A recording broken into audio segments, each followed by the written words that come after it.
Tonight at 11, we're tracking breaking news out of Pawtucket. Gun violence in the city taking the life of a woman right outside of a salon on Central Avenue. The police chief there says the shooter is still at large right now, but that incident is believed to be domestic. ABC 6 News reporter Josh Kerman has been on scene all night long. He joins us now live with additional details. Josh. We've been here for the last few hours when police responding to a scene here on the corner of Central and Kenyon Avenue around 8 p.m. Now, when they arrived, they found a woman in her 30s shot. Now, they have still been out here hours later putting the scene back together. About half an hour ago, crime scene investigations arrived on scene, putting down markers where bullet casings were as they try and piece together what exactly happened here this evening. As of right now, police are not releasing the name of the victim tonight. The chief telling us the shooting is thought to be domestic in nature, meaning there is no threat to the public. Neighbors at the apartment complex across the street telling us they heard multiple shots fired earlier in the evening. Police think the victim worked at the salon where she was found outside of. The shooter is still at large tonight. I mean, I think it's always important to realize that we are a big community and that we try to work together with the public in any way we can. So any information obviously is important to us. We want to bring justice to the family as quickly as possible. So if anybody has any information, we like them to obviously reach out and let us know. Again, police confirming a woman was shot and killed here on the corner of Central Avenue earlier this evening.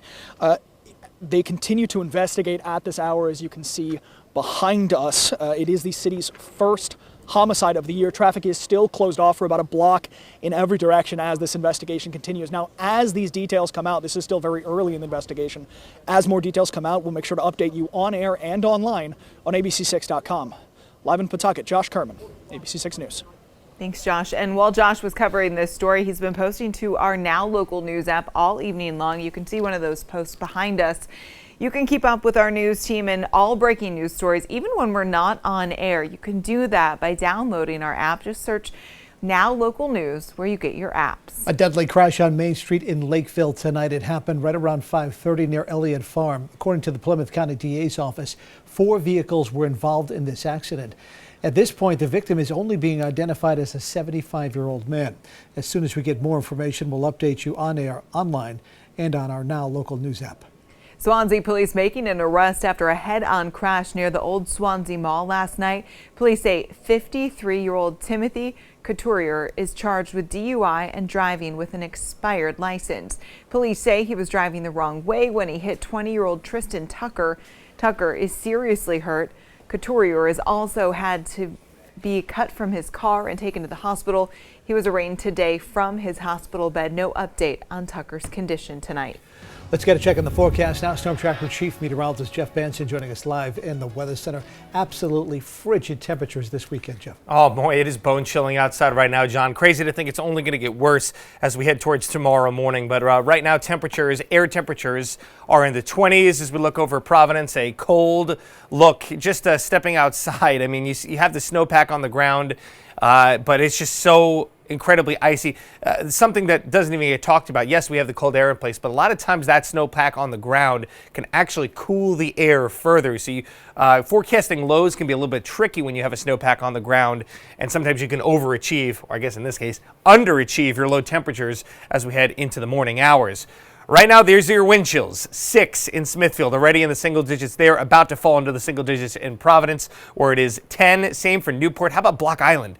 A wind chill of 9 right now. And then you go in the opposite direction. Worcester is looking at 1 degree. That is what it feels like outside. 7 in Boston. Not much better for the rest of Southeast Mass. That's because the winds have started kicking in 10 to 15 miles per hour out of the northwest out there. Still a few flurries across the area, but that storm has pulled out to sea at this point, and we're not even seeing any steady snow at the Cape or Nantucket at this point. You can tell the winds are going. How do you know that? By looking at the map. You can see all of these sort of lake effect assisted snow streamers that you're getting from Cleveland down to Pittsburgh. How about the Finger Lakes in New York? The wind angle blowing just right over those very narrow little lakes in central New York State to produce some snow there. And we'll likely see some ocean effect snow tomorrow morning across coastal parts of the area, such as Cape Cod.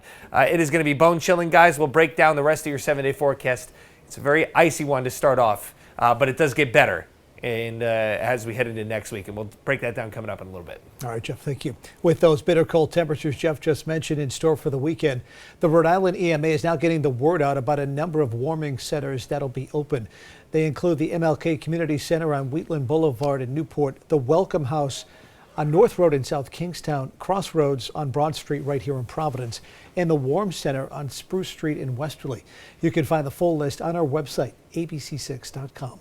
Now to an ABC6 News follow-up at 11 o'clock. After less than a month, the Bristol-Providence ferry gave passengers their final ride tonight.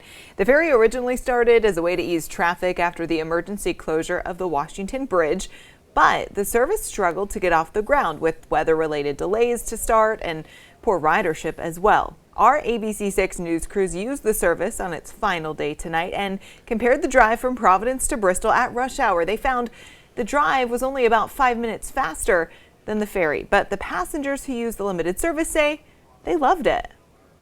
I just wish they gave it a longer trial period. The people that I talked to on the boat used it, commuted with it. They weren't just taking it for a ride. They really used it, and it really gave a lot of time back in their life. I can say that to me. It gave me 3 to 4 hours a day back in my life.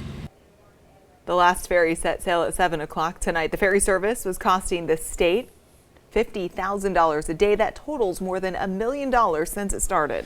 New tonight on ABC6 News 11 at 11, a 28-year-old arrested in New Bedford for running a drug dealing operation out of his apartment on Mosher Street.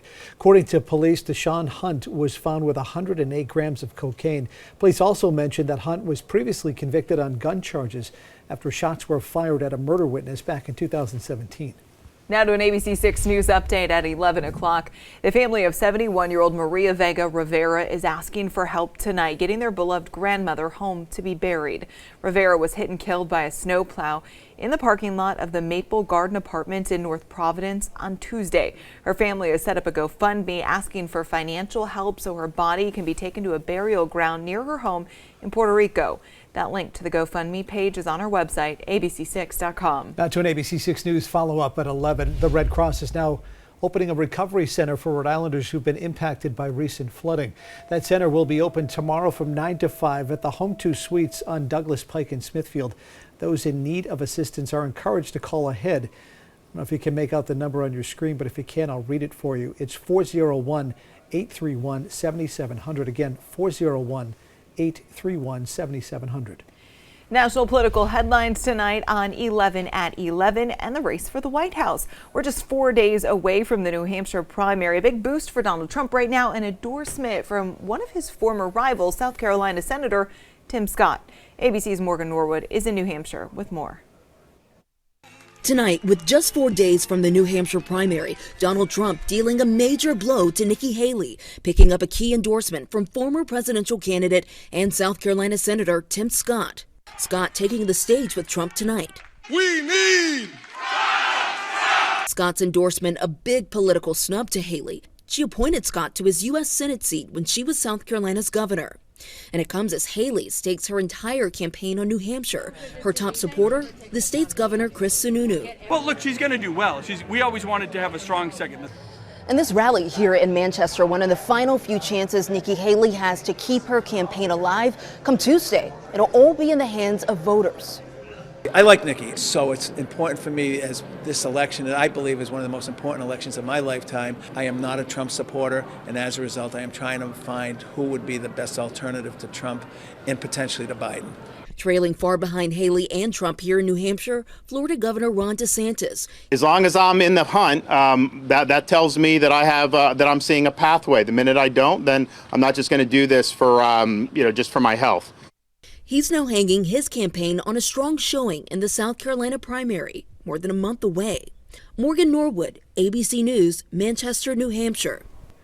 Trending now at 11, professors at URI making progress in how all types of creatures in the sea are identified. The new technology for deep sea research was developed through years of work, as well as a large number of scientists working together on it. URI professor Brennan Phillips is part of that team. The way it's usually been done is you have to collect an animal like that in a jar or something that looks like a jar using an underwater robot or a manned submersible. And that's really, really hard to do. Underwater robot dives into that part of the ocean. They're rare opportunities and they cost a lot of money. And so we want to make the absolute most out of that time that we get underwater. Phillips says these animals are tissue thin, making them hard to collect. And with this new technology, they will save years in identifying new species.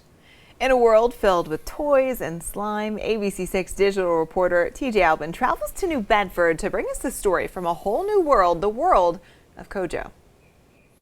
I need your help. Whoa, what's going on? I've been everywhere and can't find the toys I'm looking for. Well, you've come to the right place. And the right place is a whole nother world. Kojo's Toy World in New Bedford. And I'm chatting with the owner, Ted Bolduc, and Kojo himself about the world of Kojo. Now, how does it feel to kind of have like an impact on the local community in New Bedford? Oh man, that's the best part of being here. Being people come in, they're so excited. I'm pretty sure everybody who walks in here walks in and goes, oh my God, I just stepped back into my childhood. The reaction of people when they walk in, they're taken back. It's what we call sensory overload, you know, just bright colors, toys everywhere, slime hanging from the rafters, and just a little bit of all that goodness in between. What's the best thing about having something like this in New Bedford?